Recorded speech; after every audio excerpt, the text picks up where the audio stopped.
دلته هر سړی لیونی شوی دی او سترګې د خوړل باڼه ویشتل کوي هم د میخکۍ لیونی شوی دی او ګل بلبل دغه د غوږ کې وویل دا ځل پسرلی لیونی شوی دی او و جانانه شپه و که نن پاتې شه لاره کې یو شی لیونی شوی دی و جانانه شپه و که نن پاتې شه لاره کې یو شی لیونی شوی دی او نه مني لوپر زړګی مې نه مني دا د خر بچی لیونی شوی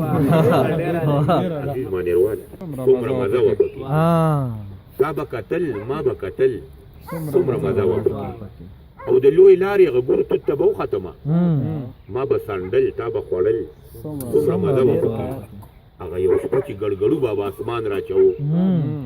زړونه بېواره درزېدل څومره مزه وه پکې او ماشوم مور سره به تلمه ماماګانو کره هغوی به مونږ کره راتلل څومره مزه وه پکې خو تا چې به ما پورې خندل هغه دې یاد دي که نه ما چې به تا پسې جړل څومره مزه وه پکې تا چې به ما پورې خندل هغه دې یاد دي که نه ما چې به تا پسې جړل څومره مزه وه پکې او پخوا به مونږ لویې لویې حوصلې لرلې پښتون یقین په خدای توکل څومره مزه وه پکې او عزیزه ستړی شومه پوزې له راغلی یم وخت ته راوګرځه یو ځل عزیز مانیروال